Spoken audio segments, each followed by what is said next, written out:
নমস্কার, প্রথমেই সকলকে স্বাগত জানাই। এখন আমি তৈরি করছি ফ্রুটস কেক। এর জন্য একটা পাত্রে একটা ডিম ফাটিয়ে নিলাম, নিয়ে নিচ্ছি হাফ কাপ ব্রাউন সুগার। এবার চিনিটা ডিমের সাথে খুব ভালো করে মিশিয়ে নিতে হবে।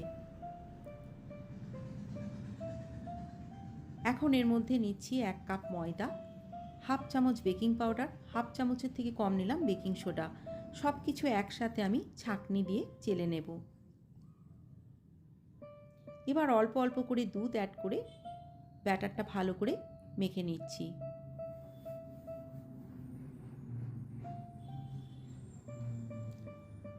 এই কেকটা বানানো কিন্তু ভীষণ সহজ। হাফ কাপ আমি গলানো বাটার নিয়েছি, বাটারটা দিয়ে দিলাম। এবার দিচ্ছি 1 চামচ ভ্যানিলা এসেন্স। এখন এর মধ্যে কিছু নিজেদের পছন্দ মতো ড্রাই ফ্রুটস দিয়ে দিতে হবে। আমি এখানে কাজু, আমন্ড, মোরব্বা, চেরি, কিশমিশ ব্যবহার করছি।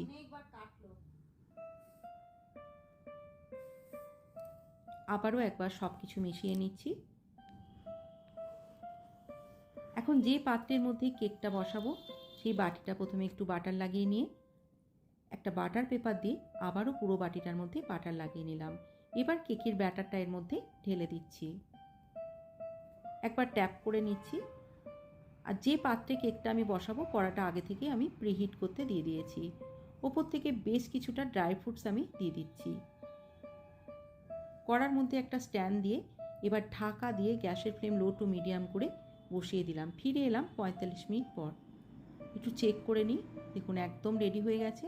এবার একটু ঠান্ডা হওয়ার পর ছুরি দিয়ে একটু ঘুরিয়ে একটা প্লেট নিয়ে ট্যাপ করে দিলেই কিন্তু কেকটা বেরিয়ে যাবে। তৈরি হয়ে গেল আজকে আমাদের দারুণ স্বাদের ফ্রুটস কেক। এবার এটা কেটে আমি আপনাদের দেখাচ্ছি। খুব নরম হয় কেকটা, আর খেতে কিন্তু অসাধারণ হয়। কেমন লাগলো অবশ্যই জানাবেন। সবাই খুব ভালো থাকবেন, সুস্থ থাকবেন। আবার দেখা হচ্ছে নেক্সট ভিডিওতে।